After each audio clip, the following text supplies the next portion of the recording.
Okay, so students, welcome back. So now we are starting fourth chapter of civics, the United Nations or UN.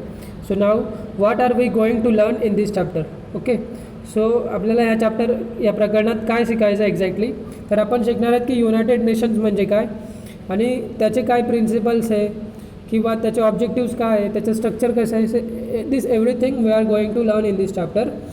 So आंतरराष्ट्रीय पातळीवर शांतता व सुरक्षितता असावी म्हणून संयुक्त राष्ट्रे, ठीक आहे, ही एक आंतरराष्ट्रीय संघटना स्थापन करण्यात आली. ओके, या संघटनेची उद्दिष्टे, तत्त्वे, रचना आणि शांतता रक्षणातील तिची भूमिका यांचा अभ्यास प्रस्तुत प्रकरणात करायचा आहे. सो द युनायटेड नेशन्स आणि what is the background. So 2 world wars were fought at the start of the 20th century. ठीक आहे, म्हणजे 20व्या शतकाच्या सुरुवातीला 2 महायुद्धे झाली. या महायुद्धांमुळे मोठ्या प्रमाणावर जीवित व वित्तहानी झाली. यामुळे जागतिक शांतता प्रस्थापित करण्यासाठी एक यंत्रणा निर्माण केली पाहिजे. या जाणीवेतून मग पहिल्या महायुद्धानंतर राष्ट्रसंघ आणि दुसऱ्या महायुद्धानंतर संयुक्त राष्ट्रे या आंतरराष्ट्रीय संघटनेची स्थापना करण्यात आली. पहिल्या महायुद्धानंतर स्थापन झालेल्या राष्ट्रसंघाला फारसे यश मिळाले नाही. पण दुसऱ्या महायुद्धामध्ये अणुबॉम्बचा वापर झाल्यानंतर अशा प्रकारची विनाशकारी युद्धे थांबली पाहिजेत आणि ही सर्वच राष्ट्रांची सामूहिक जबाबदारी आहे, हा विचार पुढे आला. अशी जाणीव सर्व राष्ट्रांमध्ये निर्माण करण्यासाठी संयुक्त राष्ट्रे या संघटनेची स्थापना दुसरे महायुद्ध संपल्यानंतर करण्यात आली. ओके, सो नाव आता काय कालानुक्रम आहे, the chronology of the establishment of the United nations. ठीक आहे, तर मग संयुक्त राष्ट्रांची जी स्थापना झाली त्याच्यात कशा प्रकारे घटना घडत गेल्या. सो दुसऱ्या महायुद्धाच्या दरम्यान 14 ऑगस्ट 1941 रोजी इंग्लंडचे प्रधानमंत्री विन्स्टन चर्चिल आणि अमेरिकेचे अध्यक्ष फ्रँकलिन डी रूझवेल्ट यांच्यामध्ये अटलांटिक करार झाला. ठीक आहे, या करारानुसार युद्ध संपल्यानंतर आंतरराष्ट्रीय सुरक्षा निर्माण करण्यासाठी एक कायमस्वरूपी व्यवस्था निर्माण करण्याचा निर्णय घेण्यात आला. मग या निर्णयावर 1944 आणि 1945 मध्ये झालेल्या दोस्त राष्ट्रांच्या परिषदेत विस्तृत चर्चा करण्यात आली व त्यानुसार आंतरराष्ट्रीय संघटना स्थापन करण्याच्या कराराचा मसुदा तयार केला गेला. ठीक आहे, तर मग अमेरिकेतील सॅन फ्रान्सिस्को येथे 1945 मध्ये 50 राष्ट्रांच्या प्रतिनिधींनी सविस्तर चर्चा करून संयुक्त राष्ट्राची सनद, ठीक आहे ना, काय केलं, चार्टर तयार केलं. ठीक आहे, या सनदेवर स्वाक्षऱ्या होऊन युद्ध संपताच 24 ऑक्टोबर 1945 रोजी संयुक्त राष्ट्रे या संघटनेची स्थापना करण्यात आली. ठीक आहे, संयुक्त राष्ट्र ही एक सार्वभौम म्हणजे काय, तर सॉव्हरेन नेशन आहे. ठीक आहे, म्हणजे आपल्याला आता पुढचा प्रश्न आहे की युद्ध काळात झालेल्या परिषदांमध्ये भारत सहभागी झाला होता की नाही. ठीक आहे, ही जी वरची जी सभा आहे किंवा परिषद आहे ती 1945 नंतर आहे, पण त्याच्या आधी काहीतरी परिषदा किंवा सभा झाल्या होत्या. तर मग हे युद्ध काळात झालेल्या परिषदांमध्ये भारताने सहभाग घेतला होता का. So this is homework for you. First question for homework, did India participate in the conference during the second world war. Second question, which day is celebrated as United Nations Day. So these two are homework for you. Next, the objectives of the United Nations, म्हणजे संयुक्त राष्ट्र या संघटनेची काय उद्दिष्टे आहेत. तर मग संयुक्त राष्ट्र ही जगातील सर्वात मोठी आंतरराष्ट्रीय संघटना आहे. सुरुवातीला केवळ 50 देश या संघटनेचे सदस्य होते. ठीक आहे, आज ही संख्या 195 वर गेली आहे. So now next question for homework is, because this book is old, so now you have to tell that how many countries are members of United Nations in August 2020. okay, so ही सर्व सदस्य राष्ट्रे संयुक्त राष्ट्रांच्या व्यासपीठावर एकत्र येतात. संयुक्त राष्ट्रांची काही निश्चित उद्दिष्टे आहेत. थोडक्यात सांगायचे झाल्यास संयुक्त राष्ट्रे जागतिक शांतता निर्माण करण्यासाठी आवश्यक त्या सर्व उपाययोजना करते.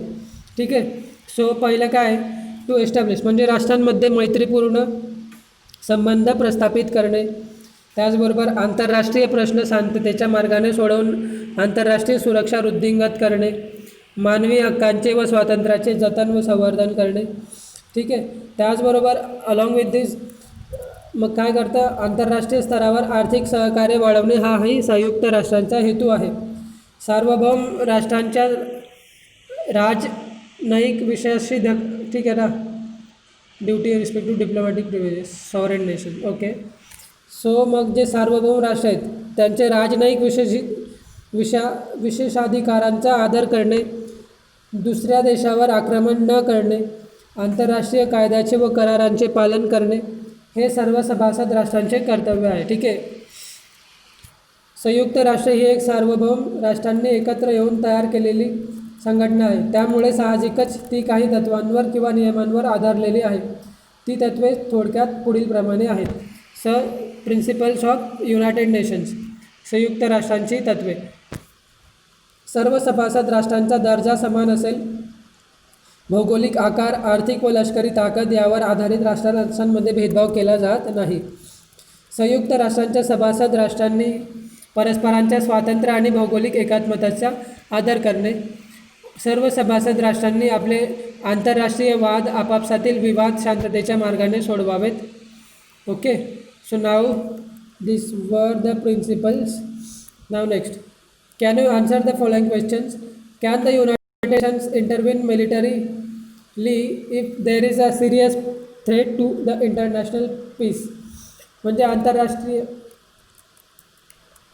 सुरक्षेला जर गंभीर धोका निर्माण झाल्यास संयुक्त राष्ट्र सशस्त्र हस्तक्षेप करू शकते का? Okay, so first question is also homework for you. And second question, मानवी हक्कांचे व स्वातंत्र्याचे संवर्धन व्हावे यासाठी संयुक्त राष्ट्रांनी काय पावले उचलली आहेत? ठीक आहे. So all these two questions are very easy. Now next, structure of the United Nations, संयुक्त राष्ट्रांची रचना. ठीक आहे. तर मग संयुक्त राष्ट्रांच्या सनदेमध्ये किंवा त्यांचं जे चार्टर आहे त्याच्यात या संघटनेची रचना व कार्यपद्धती याविषयी माहिती दिलेली आहे. संयुक्त राष्ट्रांची 6 प्रमुख अंगे आहेत किंवा शाखा आहेत. ओके, पहिला आहे जनरल असेंब्ली. जनरल म्हणजे काय? आर्म, तर आर्म सभा. दुसरा आहे सुरक्षा परिषद, security council. Third is economic and social council. चौथा आहे international court of justice, ICJ, आंतरराष्ट्रीय न्यायालय. पाचवा आहे ट्रस्टीशिप काउन्सिल, विश्वस्त मंडळ. आणि 6वा आहे सेक्रेटेरिएट म्हणजे सचिवालय.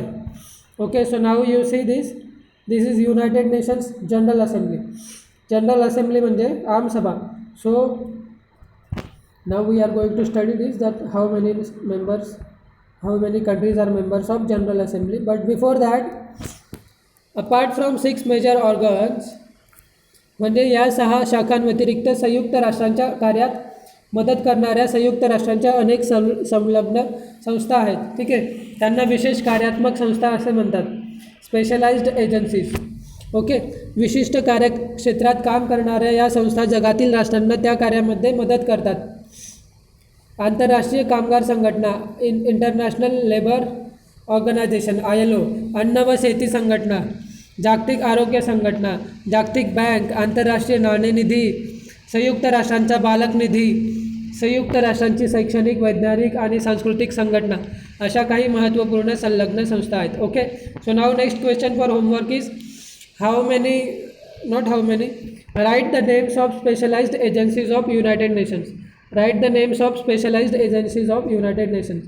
So you have to write minimum 4 names and then you can write all names also. General Assembly, आमसभा. संयुक्त राष्ट्रांचे सर्व सभासद देश आमसभेचे सदस्य असतात. ओके, देश श्रीमंत असो वा गरीब, मोठा असो वा छोटा, सर्व सदस्य राष्ट्रांचे स्थान आणि दर्जा समान असतो. म्हणजेच प्रत्येक राष्ट्राला एक मत असते. प्रत्येक वर्षी सप्टेंबर ते डिसेंबर या कालावधीत आमसभेचे अधिवेशन असते. या अधिवेशनात पर्यावरण, निशस्त्रीकरण अशा महत्त्वपूर्ण जागतिक विषयांवर चर्चा होते. आमसभेतील निर्णय बहुमताने घेतले जातात. हे निर्णय ठरावांच्या स्वरूपात असतात. म्हणजेच आमसभा फक्त ठराव करते, कायदे करत नाही. सदस्य राष्ट्रांच्या प्रतिनिधींना एकत्र येऊन चर्चा करण्यासाठी, महत्त्वाच्या जागतिक प्रश्नांवर धोरण ठरवण्यासाठी एक व्यासपीठ म्हणून आमसभेचे महत्त्व आहे. So it acts as a platform for तर मग चर्चा करण्यासाठी आणि महत्त्वाच्या जागतिक परिस्थितींवर धोरण किंवा पॉलिसी तयार करण्यासाठी. सो नाव नेक्स्ट, आमसभेची कार्य, functions of General Assembly. So first, सुरक्षा समितीवरील अस्थायी सदस्यांची निवड करणे.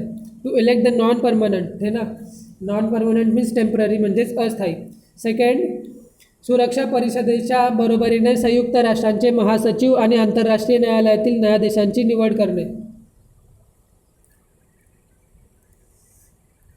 थर्ड, संयुक्त राष्ट्रांच्या वार्षिक अंदाजपत्रकास मान्यता देणे. ठीक आहे, annual budget. So now next, the headquarters of the United Nations are at New York. म्हणजे काय, संयुक्त राष्ट्रांचे मुख्यालय कुठे आहे, तर न्यूयॉर्क येथे आहे. English, French, Russian, Spanish, Chinese, ठीक आहे, then and Arabic are the official languages of United Nations. Okay. So next is Security Council, सुरक्षा परिषद. सुरक्षा परिषदेत एकूण 15 सदस्य असतात. त्यापैकी 5 सदस्य कायम तर 10 सदस्य अस्थायी स्वरूपाचे असतात. अस्थायी सदस्यांची निवडणूक दर 2 वर्षांनी आमसभा करते. तर मग अमेरिका, रशिया, इंग्लंड, फ्रान्स आणि चीन. ठीक आहे, इथे 5 देश आहे, यांची नावं लक्षात ठेवा. हे सुरक्षा समितीचे म्हणजे काय, तर सिक्युरिटी काउन्सिलचे हे परमनंट मेंबर्स आहेत. Okay. So now next question for homework is, you should tell or you have to tell me that does India is a member of United Nations Security Council, and if it is a member then which type of member, permanent member or non-permanent member.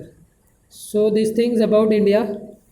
Then कोणत्याही महत्त्वाच्या प्रश्नांवर निर्णय घेण्यासाठी 5 कायम सदस्य आणि किमान 4 अस्थायी सदस्य यांचा होकार असणे आवश्यक असते.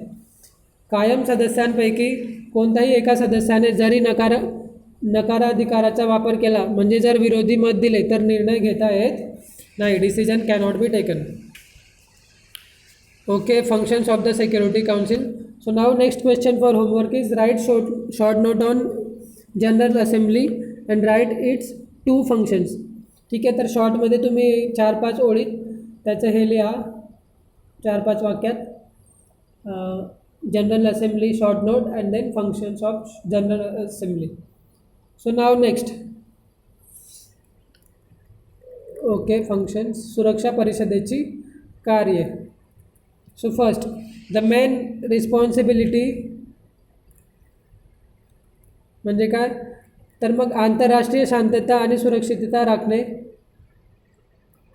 ही सुरक्षा परिषदेची मुख्य जबाबदारी आहे. आंतरराष्ट्रीय काय, शांतता आणि सुरक्षितता. तर मग आंतरराष्ट्रीय संघर्षाच्या परिस्थितीत संघर्ष मिटवून शांतता प्रस्थापित करण्यासाठी प्रयत्न करणे, आर्थिक निर्बंध लादणे किंवा आक्रमक राष्ट्राविरोधात लष्करी कारवाई करण्याचा निर्णय घेणे यापैकी एक पर्याय परीक्षा सुरक्षा परिषद सुचवते. शस्त्रास्त्र नियंत्रणासाठी योजना तयार करण्याचे काम सुरक्षा परिषद करते. शस्त्रास्त्र नियंत्रणासाठी. Okay. So armed control. Now, आमसभेच्या बरोबरीने आंतरराष्ट्रीय न्यायालयाचे न्यायाधीश आणि संयुक्त राष्ट्रांचा महासचिव निवडण्यात सुरक्षा परिषदेचा सहभाग असतो. सुरक्षा परिषदेच्या रचनेत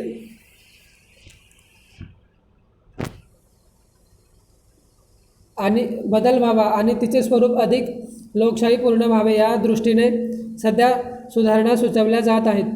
सुरक्षा परिषदेत भारताला कायम सदस्यत्व मिळावे म्हणून भारत प्रयत्नशील आहे. Okay. So now next question for homework is, write note on Security Council and write its 2 functions. Okay. So